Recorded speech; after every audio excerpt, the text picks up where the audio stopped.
Bom dia, meus irmãos, minhas irmãs.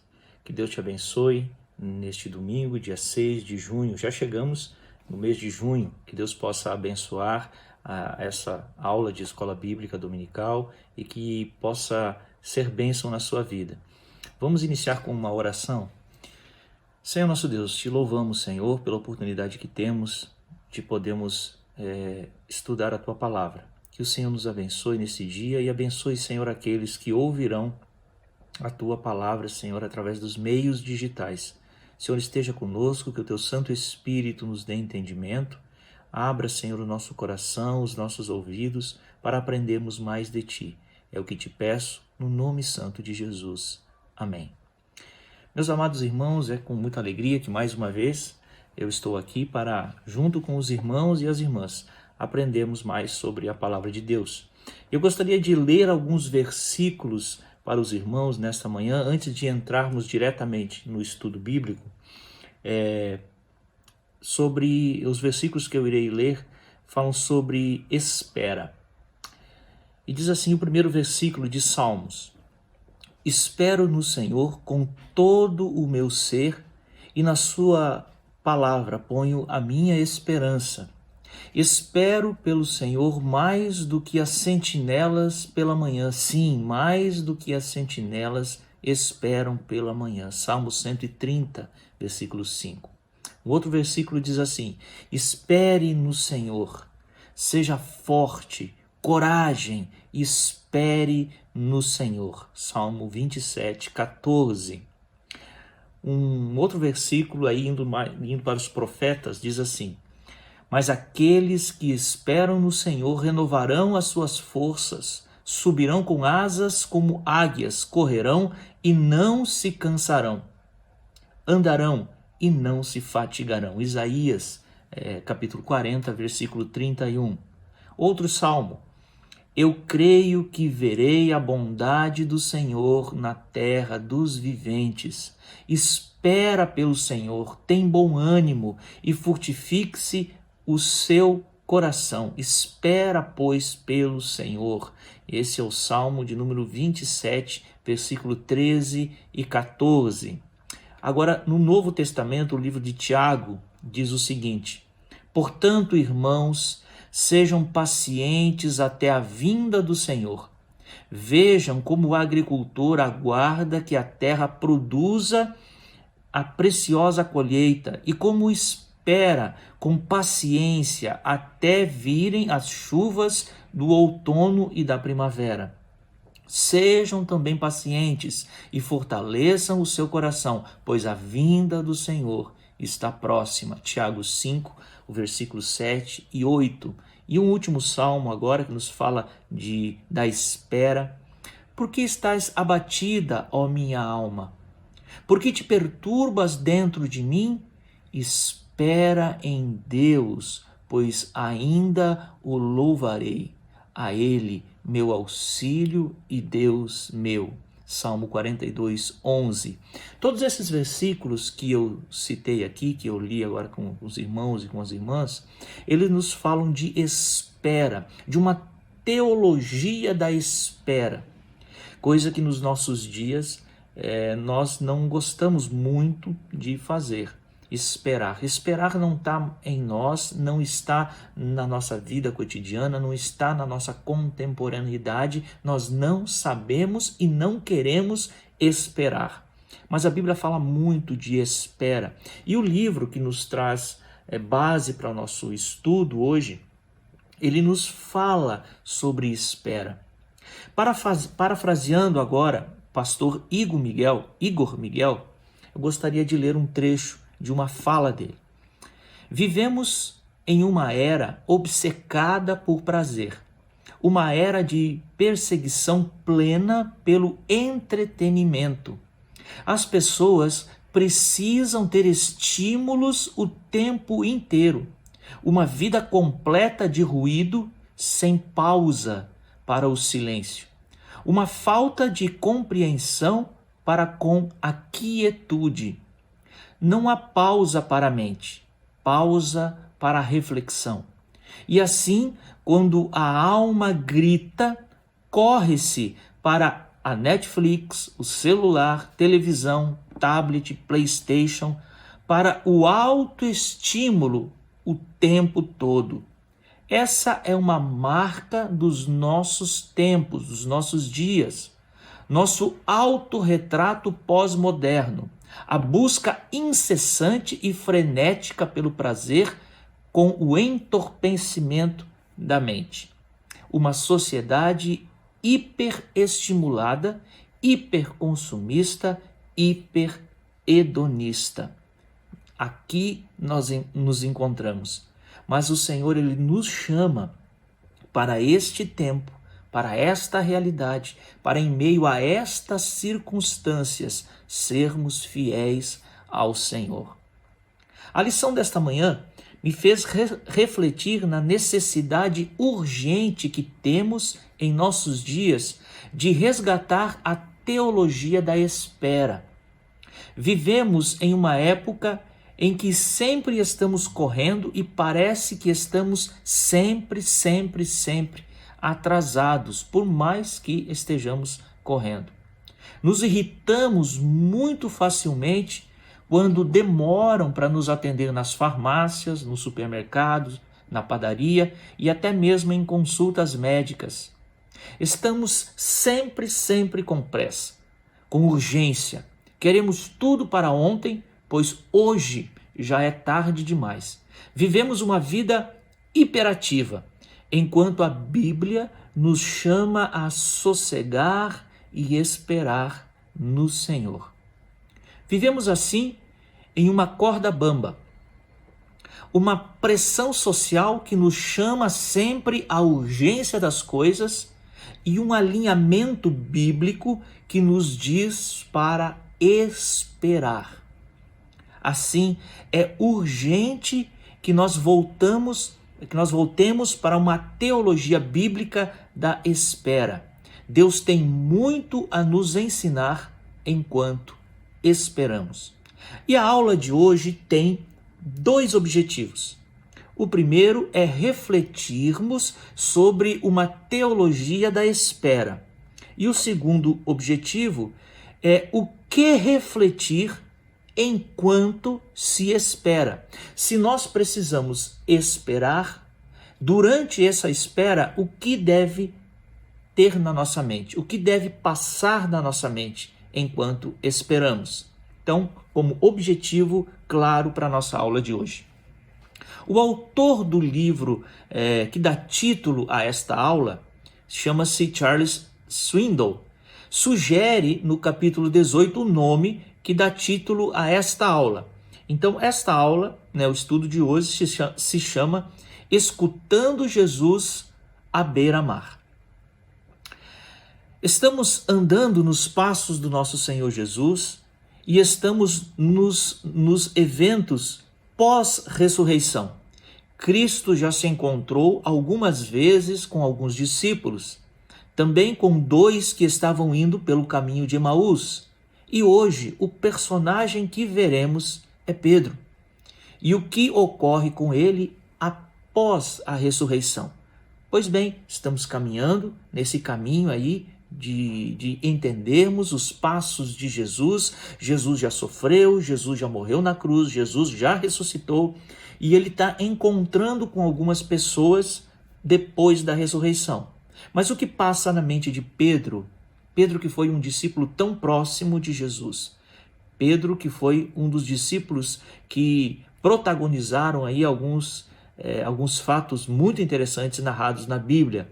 O que acontece na mente de Pedro, pois ele também nega conhecer Jesus. Como está seu coração, será? O autor nos apresenta uma cena em que Pedro está em um quarto e ele diz: ele se encontra agora em uma pequena sala escura na parte de cima da casa da família, perto de Betsaida.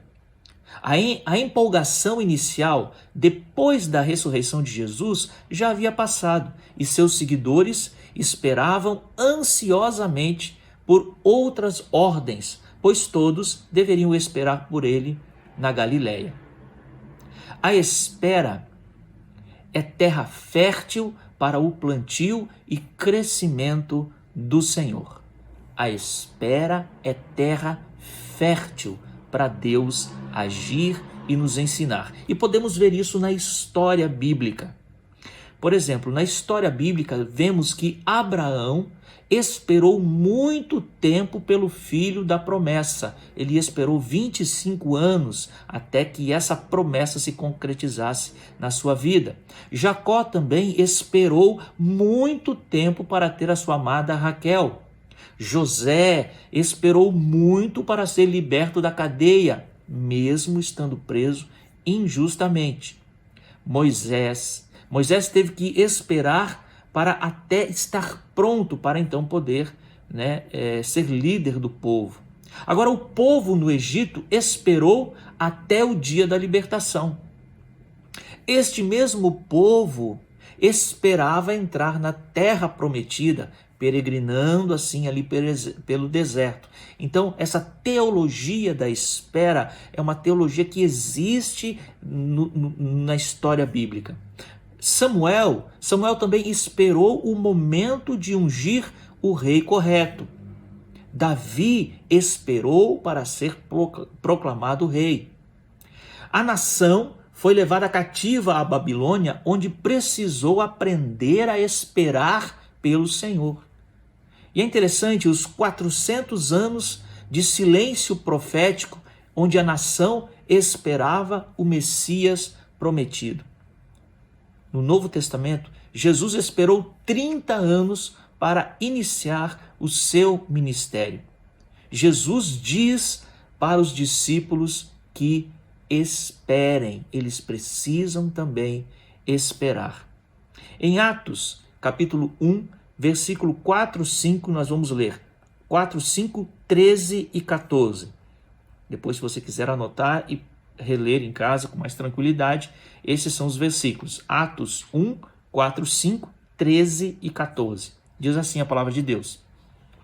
E comendo com eles, determinou-lhes que não se ausentassem de Jerusalém, mas que esperassem a promessa do Pai, a qual disse ele: de mim ouviste.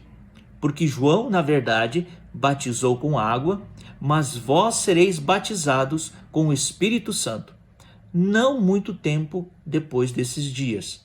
Quando ali entraram, subiram para o cenáculo, onde se reuniram com Pedro, João, Tiago, André, Filipe, Tomé, Bartolomeu, Mateus, Tiago, filho de Alfeu, Simão, os Zelotes e Judas, filho de Tiago. Todos estes perseveraram unânimes em oração com as mulheres, com Maria, mãe de Jesus, e com os irmãos dele. Então nós podemos ver que Jesus mandou que eles esperassem. O que o terreno fértil da espera nos proporciona? O que esse terreno proporciona a nós? Um lugar próprio para o aperfeiçoamento de nossas virtudes. Em primeiro lugar, na espera, provamos nossa fé e ela é purificada. Em segundo, no terreno fértil da espera, fortalecemos nossa esperança nas promessas do Senhor. No solo fértil dessa espera, às vezes árido, nossa confiança é solidificada. No campo oportuno da espera, exercitamos o domínio próprio, uma das características do fruto do Espírito. Na espera, também colocamos em prática a perseverança. Na espera, demonstramos lealdade, submissão e fidelidade ao Senhor nosso Deus. A espera é o campo de treinamento onde aqueles vacilantes na fé não passarão na prova. A espera é local em que o silêncio de Deus rejuvenesce a nossa alegria. A espera é o ponto onde a angústia e desespero da alma devem ser trabalhadas e moldadas. O campo fértil da espera produz em nós paciência para compreendermos que Deus trabalha no seu tempo e não no nosso tempo. Em último lugar, a espera nos abre entendimento redentivo, onde Deus atua não apenas na nossa vida, mas em toda a criação. E assim entendemos que nossa história faz parte do plano eterno da redenção de todas as coisas. A espera faz com que nós entendamos que Deus e a sua redenção não é só para a minha vida ou para a sua vida, mas que Deus tem um plano para toda a sua criação. Deus está fora do tempo. E fora do tempo ele contempla toda a sua criação que precisa ser redimida. E Cristo morreu, a obra de Cristo, a redenção em Cristo Jesus é para toda essa criação de Deus. A espera faz com que nós entendamos esse processo redentivo. Enquanto esperamos, assim como Pedro esperou, no que devemos refletir? O que deve tomar a nossa mente? Nesse ponto é que o autor Swindoll nos dirige os passos tendo Pedro como paradigma. A primeira coisa que Pedro nos ensina é a realidade do quarto, um espaço físico para a reflexão. Precisamos achar um local, um lugar, para que nós possamos estar a sós com Deus em pensamento reflexivo. E o silêncio é a melhor companhia para isso. Nós precisamos ter um espaço em que nós podemos estar refletindo nas coisas. Claro que o autor aqui sugere um quarto, mas nós precisamos ter um espaço nosso, um espaço próprio, um espaço geográfico, para que nós possamos parar, esperar e refletir. Em segundo lugar, a importância de termos boas lembranças. Aqui o autor ele mostra no seu livro que Pedro ele vai buscar nesse espaço, nesse quarto da reflexão, ele vai buscar boas lembranças. O silêncio levaria Pedro a pensar sobre o que ocorreu no julgamento de Jesus. E as suas palavras de negação a Cristo foi um tipo de traição que ele fez. E isso perturbava a sua mente e ele não conseguia se perdoar. O que o manteve esperançoso foram suas boas recordações com Jesus. Terceiro lugar, o que deve tomar a nossa mente enquanto esperamos é o encontro que tivemos com Jesus. O dia em que André apresentou Pedro ao mestre foi inesquecível para ele.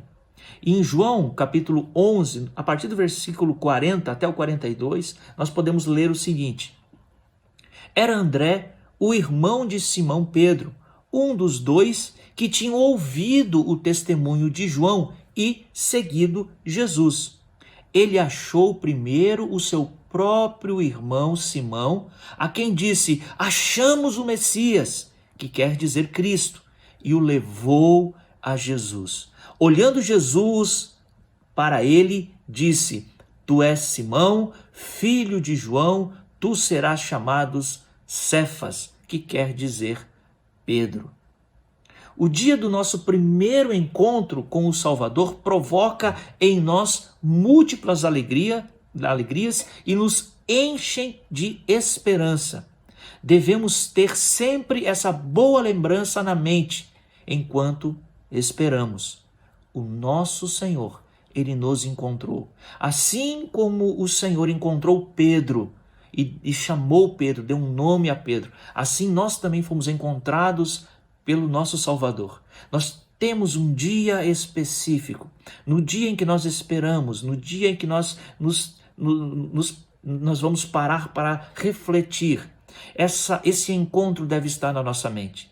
Nós devemos sempre estar lembrando daquele primeiro encontro com o nosso Salvador. Quando esperamos, devemos lembrar das vezes que Deus usou nossas vidas para abençoar outras pessoas que precisavam ser abençoadas, seja com palavras, sejam com ações, seja com o bem. Se Deus usou nossas vidas para que o seu reino avançasse no mundo, essas lembranças não devem ser jogadas fora, mas devem nos fazer refletir sobre como Deus usa vidas para abençoar vidas, como também aconteceu com Pedro. Em Lucas 5, de 1 a 4, é relatado o seguinte: aconteceu que ao apartá-lo a multidão para ouvir, Aconteceu que ao apertá-lo a multidão para ouvir a palavra de Deus, estava ali junto ao lago de Genezaré, e viu 2 barcos junto à praia do lago.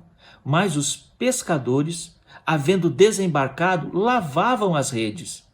Entrando em um dos barcos, que era de Simão, pediu-lhe que o afastasse um pouco da praia, e assentando-se ensinava do barco as multidões. Então esse é um texto que mostra como Jesus usa, os bens de Pedro, o barco que era de Simão Pedro, para abençoar as multidões que estavam ali apertando Jesus. Então Jesus sobe até o barco, pede para Pedro afastar-se um pouco, entra um pouco para dentro do mar, e ali ele senta e começa a ensinar as multidões. Assim Jesus usou os bens de Pedro para abençoar o reino de Deus.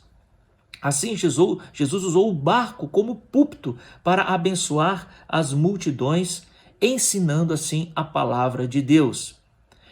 Enquanto esperamos, devemos nos lembrar que Jesus, além de abençoar outros com as nossas vidas, também nos abençoa abundantemente.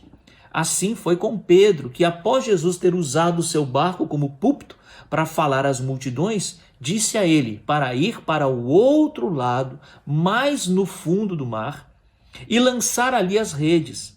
Mesmo sabendo que ele era um pescador experiente e que não havia pescado nada a noite toda, Pedro foi em obediência e voltou com o barco cheio de peixes. Então, nós devemos nos lembrar de que, além de usar as nossas vidas para abençoar outras pessoas, Deus também nos abençoa. Logo depois de usar o barco, Jesus diz para Pedro: Pedro, vai mais para frente, vai num local mais fundo e lance as tuas redes ali. E Pedro, assim, obedecendo a Jesus, foi, lançou as redes e voltou com o barco cheio de peixe, mostrando que Jesus também abençoou Pedro após Jesus usar os seus bens para a bênção das multidões. Enquanto esperamos, devemos nos lembrar dos desafios que nos foram propostos na caminhada de fé. Lembrarmos dos desafios pelos quais passamos com coragem, mesmo que somente nós, diante de muitos irmãos, nos atrevemos a entrar nas águas agitadas dos desafios, assim como o próprio Pedro fez. Nós podemos ler isso em Mateus capítulo 14, a partir do versículo 25. Na 4ª vigília da noite, foi Jesus ter com eles, andando sobre o mar. E os discípulos, ao vê-lo andando sobre as águas, ficaram aterrados e exclamaram: é um fantasma! E tomados de medo gritaram. Mas Jesus imediatamente lhes disse: tende bom ânimo, sou eu, não temais. Respondeu-lhe Pedro, disse: se és tu, Senhor, manda-me ir ter contigo por sobre as águas. E ele disse: vem. E Pedro então teve a experiência de andar sobre as águas. Pedro foi desafiado a ir e Pedro foi. E Pedro teve essa experiência de andar sobre as águas, mesmo naquele mar agitado, mesmo ali tendo tantos discípulos junto ali com ele. Pedro está com esse desafio na memória, que Jesus o chamou e ele foi e teve uma grande experiência. Enquanto esperamos, devemos ter em mente lembranças de coragem e medo. Mas sabemos que Jesus é quem nos sustém pela mão. Nossa vida é totalmente dependente dele. Pedro foi o único que teve coragem de pisar fora do barco. Teve medo, vacilou em sua confiança, mas pediu socorro e experimentou a graça de Cristo. O medo também faz parte da nossa experiência humana. Não devemos achar que por ter medo, Jesus não nos ajudará. Mas o medo não pode nos paralisar. Mesmo se sentirmos medo diante dos desafios propostos pela fé, nós não devemos ficar paralisados. O medo não pode nos paralisar diante das circunstâncias. Os desafios da fé devemos assumi-los com coragem.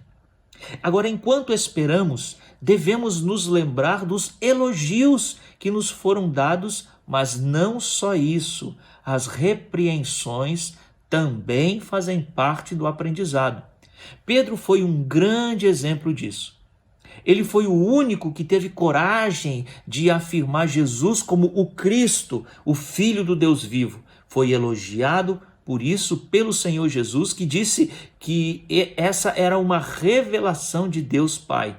Agora, em seguida, mostra-se um humano falho e que tem pouco entendimento das grandezas de Deus quando não aceita o ensino da cruz que Jesus queria lhe ensinar. E nós vemos isso em Mateus, a partir do capítulo 16, versículo 22 e 23, diz o seguinte: E Pedro, chamando-o à parte, começou a reprová-lo, dizendo: Tem compaixão de ti, Senhor. Isso de modo algum te acontecerá. Mas Jesus, voltando-se, disse a Pedro: Arreda, Satanás, tu és para mim pedra de tropeço, porque não cogita das coisas de Deus, e sim das coisas dos homens. Lembrar de aprovações e de reprovações enquanto esperamos, nos dá a possibilidade do equilíbrio, pois ainda não compreendemos a totalidade dos desígnios de Deus. Sua grandiosidade é demais para nós. E assim, a humildade deve sempre estar em nossa mente quando estamos envolvidos nas coisas santas de Deus. Equilíbrio e humildade devem andar de mãos dadas na nossa caminhada de fé, na nossa caminhada cristã. Assim, Pedro nos desafia, a sermos humildes também. Pedro nos ensina várias coisas que devem estar na nossa mente enquanto esperamos.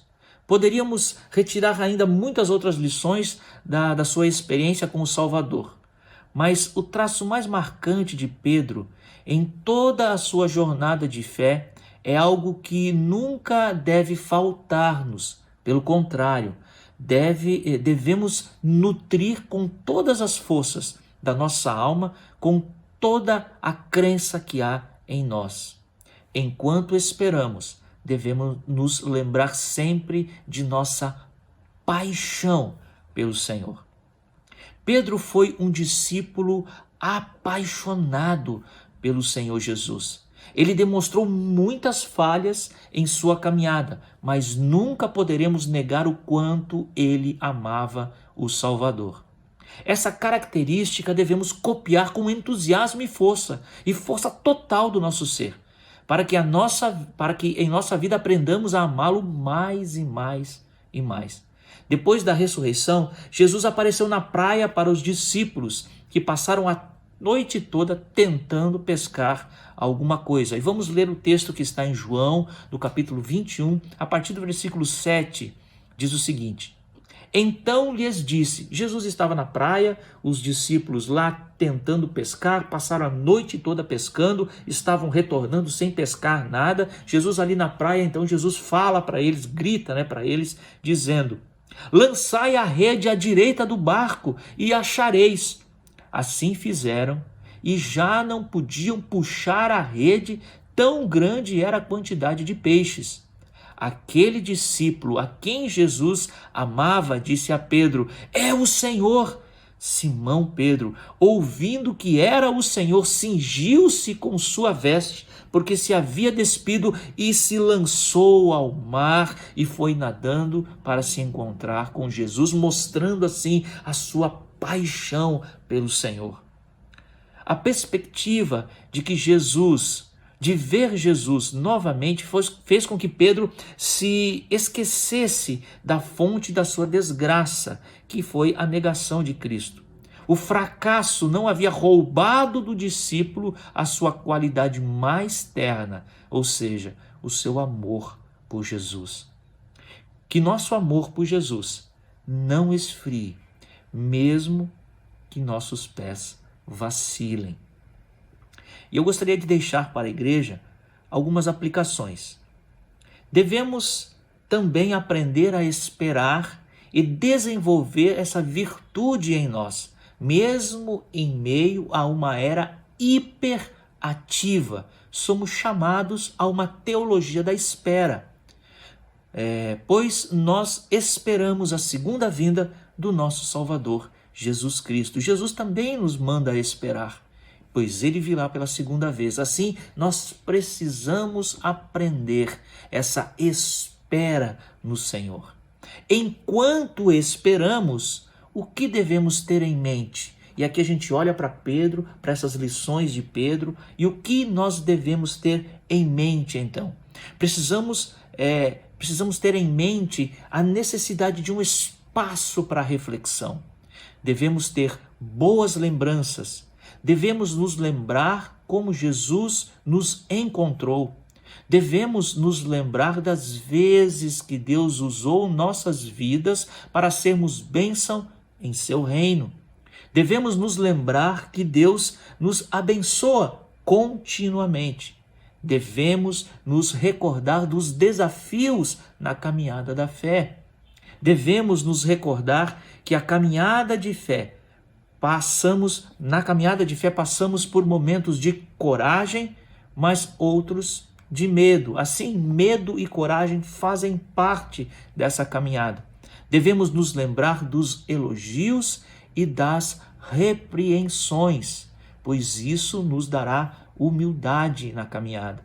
Devemos nos lembrar sempre de nosso amor por Jesus e buscar sempre amá-lo mais e mais. Que Deus abençoe sua vida, meu irmão e minha irmã, em nome de Jesus.